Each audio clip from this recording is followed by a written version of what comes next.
माता की। आज पंजाब दी इस गुरुआं पीरां दी धरती ते तुहाडे सारियां दे बीच आके मैनू मान महसूस हो रहा हो। पंजाबियों किवें हो? चढ़दी कला च हो? साथियों, कुछ समय पहले मैं यहां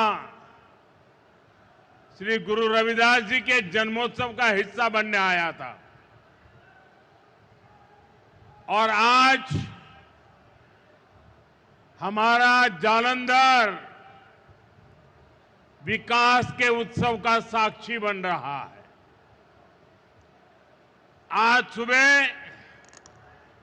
मुझे जींद से देश की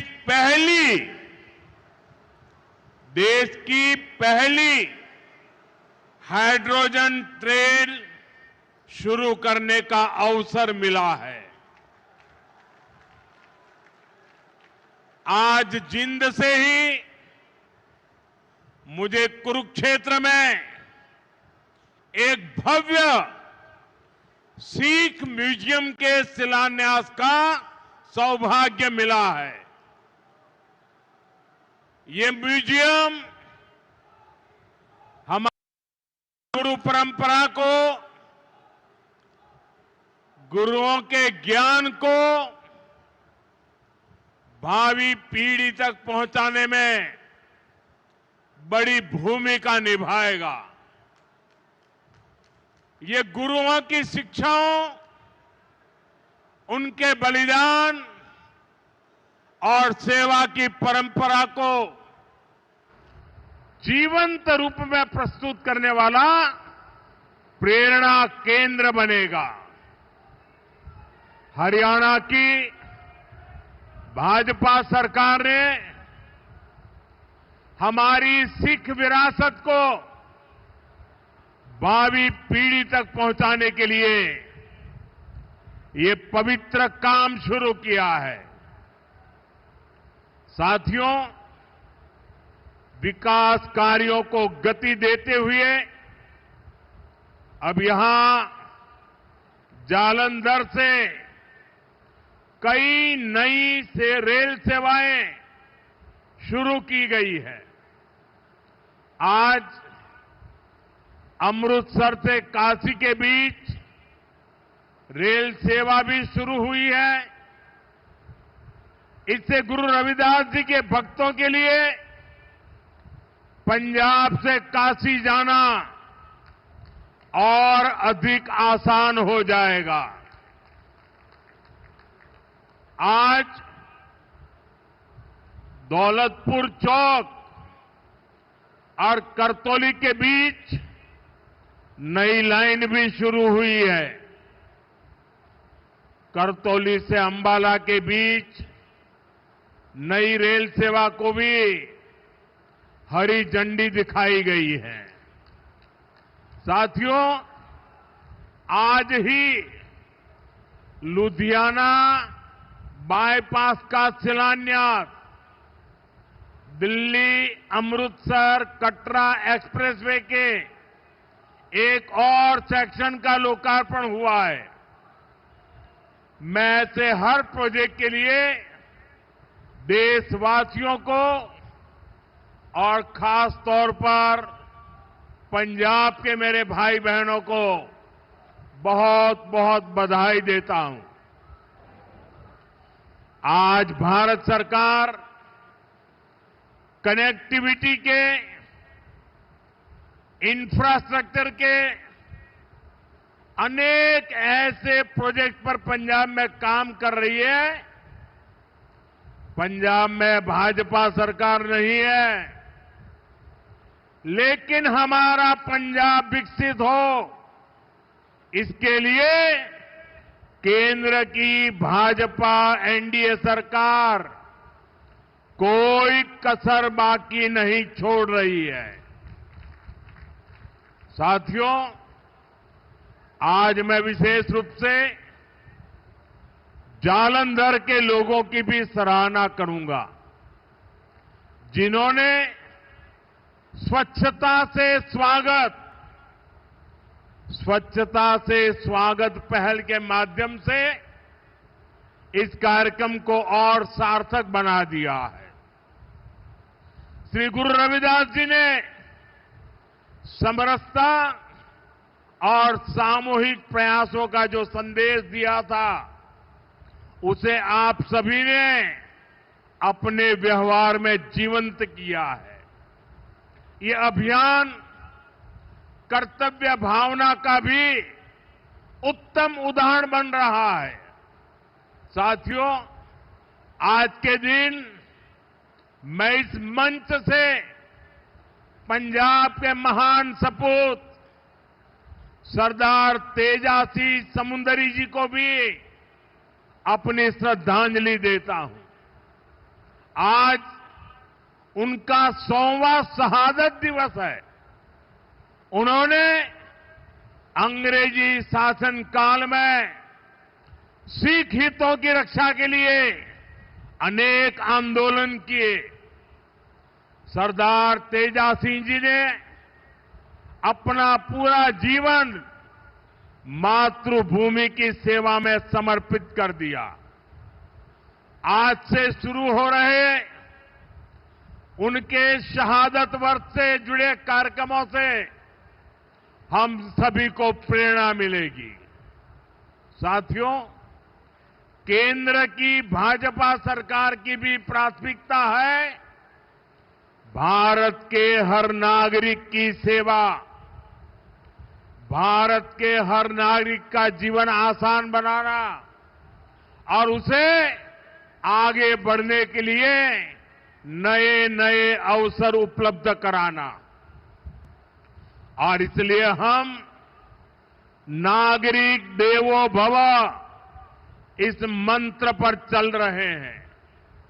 गरीब हो, मिडिल क्लास हो, ऐसे हर परिवार को बेस्ट से बेस्ट सुविधा मिले, ये हमारा प्रयास है। और नागरिक देवो भव का ये भाव हमारे काम में दिखता है।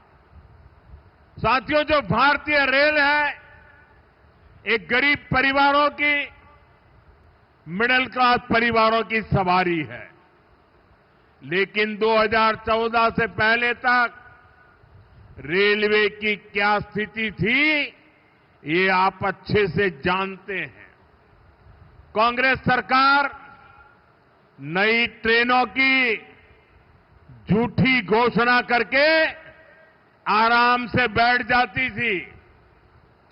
हमारे जो रेलवे स्टेशन है, इनको तो कांग्रेस ने अपने हाल पर छोड़ दिया था।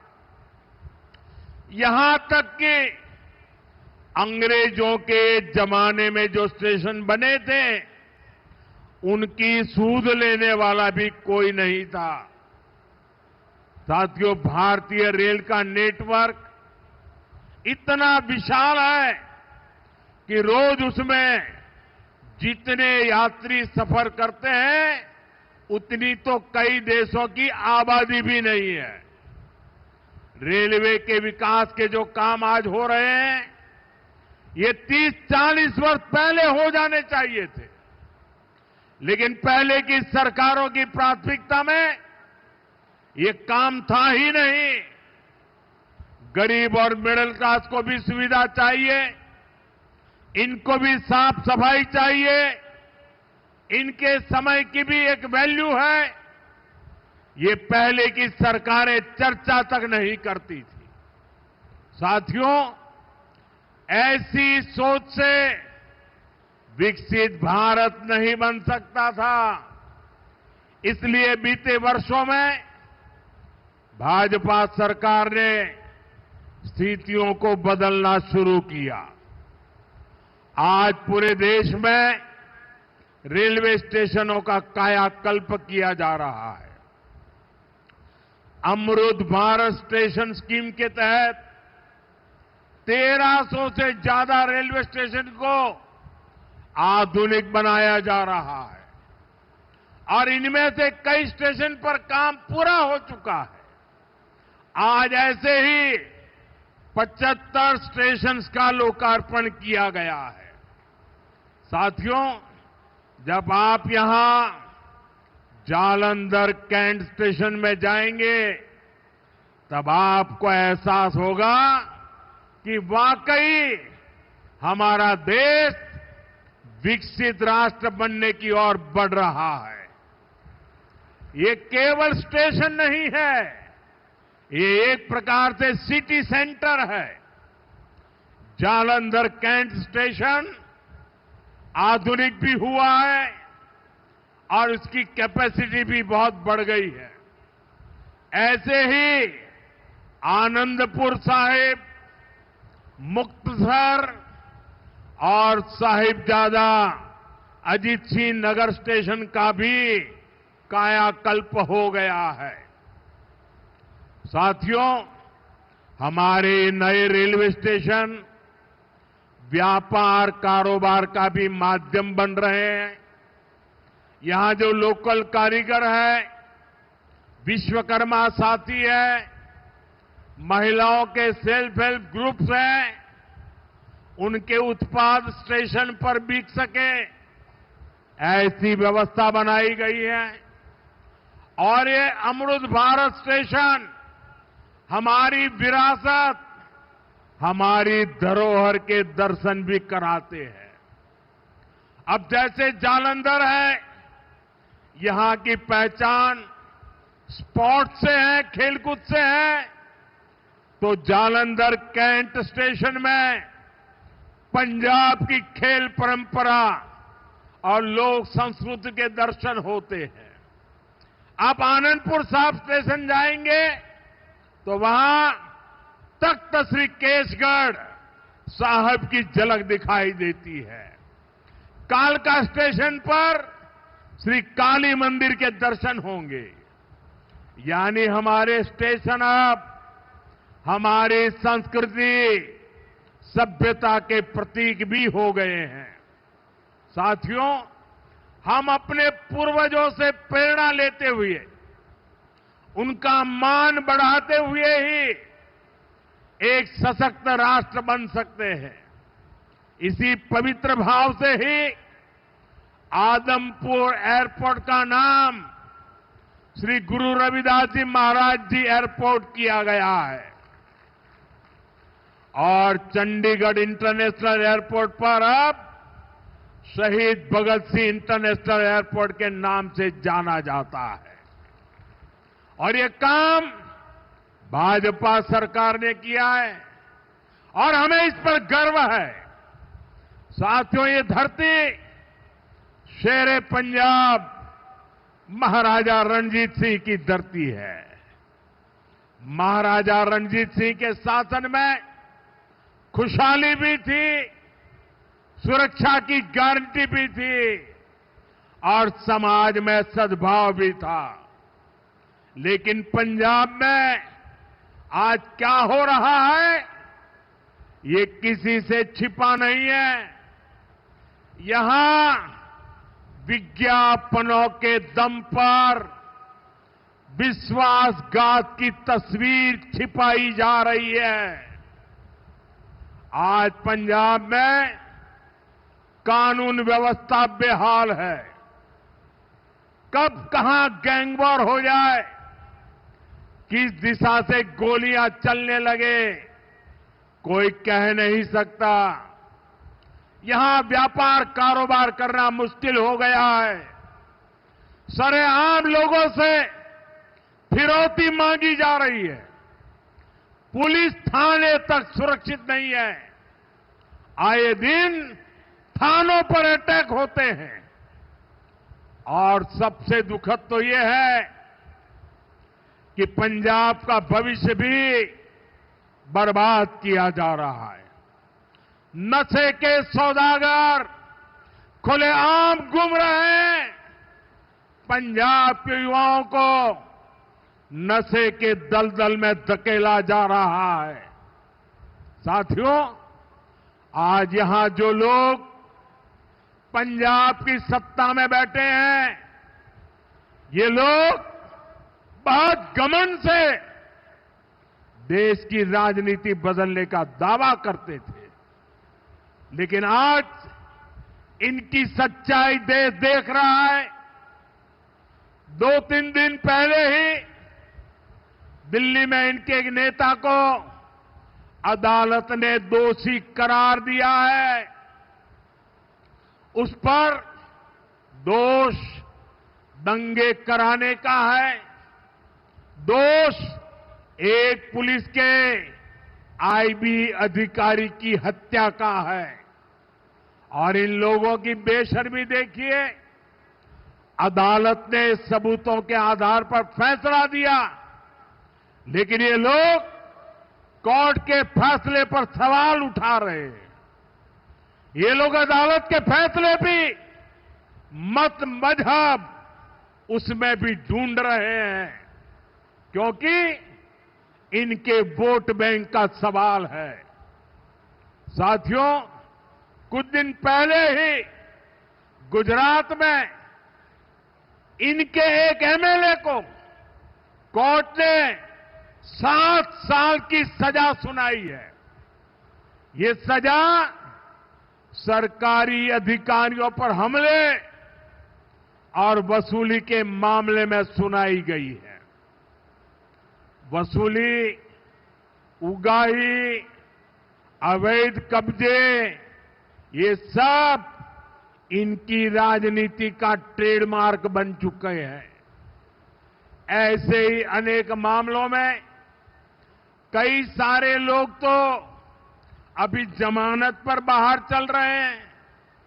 यहां पंजाब में ही देखिए, जिसको स्वास्थ्य मंत्री बनाया उसको घूसखोरी के चलते बर्खास्त करना पड़ा। एक मंत्री पर मनी लॉन्ड्रिंग जैसे गंभीर आरोप है।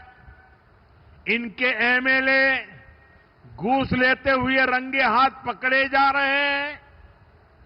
ऐसे गिनते जाएंगे तो इनकी सरकार और इनकी पार्टी में कम ही लोग मिलेंगे जिन पर कोई दाग न हो। साथियों, जनता की सेवा का काम साफ नियत से होता है, ईमानदारी की भावना से होता है, लेकिन आज जो पार्टी पंजाब में सरकार में है, उसकी ना नियत साफ है और ना ही वो ईमानदार है। उसकी पहचान ही कट्टर बेईमान पार्टी की है। साथियों, केंद्र सरकार अपनी तरफ से हर संभव प्रयास कर रही है कि पंजाब की जनता को केंद्र की हर स्कीम का लाभ मिले, लेकिन कट्टर बेईमान पार्टी की सरकार में यहां लूट का खुला खेल चल रहा है। बीते 12 वर्षों में केंद्र से पंजाब को लाखों करोड़ रुपए भेजे गए। इस पैसे से गांव के रास्ते बनते, नहरें बनती, मंडियां बनती, लेकिन पंजाब सरकार ने उस पैसे को सही जगह खर्च नहीं किया। और बड़ी बात यह है कि ये लूट कर्ज के पैसे पर भी चल रही है। पंजाब के नाम पर कर्ज लिया जा रहा है। पंजाब का बजट कर्ज का ब्याज चुकाने में लग रहा है और यहां राज्य सरकार चला रहे लोग उस पैसे पर मौज कर रहे हैं। साथियों, आज हालत यह है कि पंजाब में विकास का हर काम ठप है। सिर्फ भारत सरकार की योजनाओं पर अपने नाम का स्टिकर लगाकर बेचा जा रहा है। आयुष्मान आरोग्य मंदिर जो पूरे देश में चल रहे हैं, उन पर यहां अपना स्टिकर चिपका दिया। पूरे देश में 5 लाख रुपए तक का मुफ्त इलाज देने वाली आयुष्मान भारत योजना चल रही है। यहां उसके साथ भी खेल खेले जा रहे हैं। साथियों, पंजाब का सामर्थ्य अद्भुत है। यहां के किसानों में, यहां के नौजवानों में बहुत क्षमताएं हैं। पंजाब तेजी से विकसित हो सकता है। इसके लिए यहां भाजपा की डबल इंजन सरकार जरूरी है। आप सभी के सामने बीजेपी की राज्य सरकारों का उदाहरण है। जब से दिल्ली में डबल इंजन सरकार बनी है, तब से दिल्ली के विकास को नई गति मिली है। आपके पड़ोस में हरियाणा है, वहां बीजेपी की डबल इंजन सरकार किसानों को 24 फसलों पर एमएसपी देती है। पंजाब में किसानों को सिर्फ धोखा दिया जा रहा है। केंद्र और हरियाणा सरकार कर्मचारियों को 60% डीए दे रही है। यहां 60% तो छोड़िए, जो मिल रहा है उसकी भी कोई पक्की गारंटी नहीं है। कर्मचारियों को अपना हक पाने के लिए भी धरना देना पड़ता है। और बहनों बेटियों की पीठ पर तो इन्होंने छुरा भोंका है। बड़ी बड़ी बातें करके वोट तो ले लिया, लेकिन पूरे 50 महीने चुप रहे। वायदे की याद तक नहीं आई। अब तक बहनों के खाते में 50,000 रुपया आ जाने चाहिए था, लेकिन बहनों को सिर्फ झूठ मिला। और साथियों, पंजाब में जो कांग्रेस पार्टी है, उसका भी अपना ही रोना धोना चल रहा है। पंजाब में कांग्रेस में कुर्सी का किस्सा ही खत्म नहीं हो रहा। ये इसलिए नहीं लड़ रहे कि पंजाब का हित कैसे होगा। इनकी लड़ाई इसलिए है कि इनकी जो कुर्सी है वो किसके पास रहेगी। और साथियों, अकाली दल का भी यही हाल है। वो भी अपने ही स्वार्थों में उलझे हुए हैं। उनको भी पंजाब के लोगों की कोई परवाह नहीं है। साथियों, पंजाब में असली बदलाव भाजपा ही ला सकती है। पंजाब को विकसित बनाने का काम भाजपा ही करेगी। पंजाब को आत्मनिर्भर बनाने का काम भाजपा ही करेगी। पंजाब में नया निवेश आए, पंजाब में रोजगार के नए अवसर बने, पंजाब में बने प्रोडक्ट दुनिया के कोने कोने में पहुंचे, ये काम राज्य में बीजेपी की सरकार ही करेगी। साथियों, आज जालंधर आया हूं तो पंजाब के युवाओं से और जो खेलकूद की दुनिया में है, स्पोर्ट्स फील्ड में है, उनसे विशेष तौर पर अपनी बात कहूंगा। मुझे पंजाब के युवाओं के सामर्थ्य पर बहुत भरोसा है। हमने देखा है कि खेल के मैदान में पंजाब के युवा कैसे भारत की आन बान शान को ऊंचा रखते हैं। आज स्पोर्ट्स के गुड्स के लिए मशहूर इस शहर से मैं पूरे पंजाब के युवा साथियों से कहना चाहता हूं, ये आपके लिए अवसरों का समय है। खेलो इंडिया अभियान आपके लिए चलाया गया है। खेलो इंडिया स्पोर्ट्स पॉलिसी आपके लिए लाई गई है। आज भारत में नई स्पोर्ट्स इकोनॉमी विकसित की जा रही है। इस नई इकोनॉमी के केंद्र में जालंधर का स्पोर्ट्स मैन्युफैक्चरिंग इकोसिस्टम है।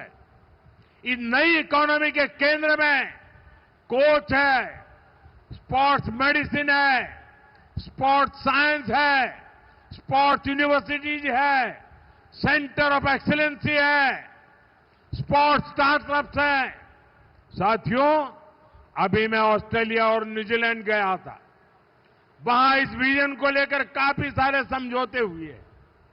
मैं सभी युवाओं से कहूंगा, आप स्पोर्ट्स से जुड़िए, स्पोर्ट्स की दुनिया में अपना परचम लहराइए।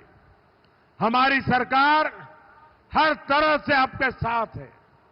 साथियों, हमें पंजाब की आन बान शान को नई ऊंचाई पर ले जाना है। हमें पंजाब का नया भविष्य बनाना है। मोदी हरदम हर पल पंजाब के लोगों के साथ है।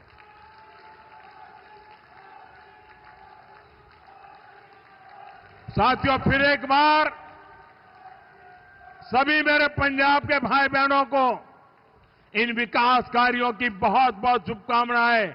मेरे साथ पूरी ताकत से बोलिए, भारत माता की, भारत माता की, भारत माता की, भारत माता की। वंदे वंदे वंदे वंदे वंदे वंदे। बहुत बहुत धन्यवाद।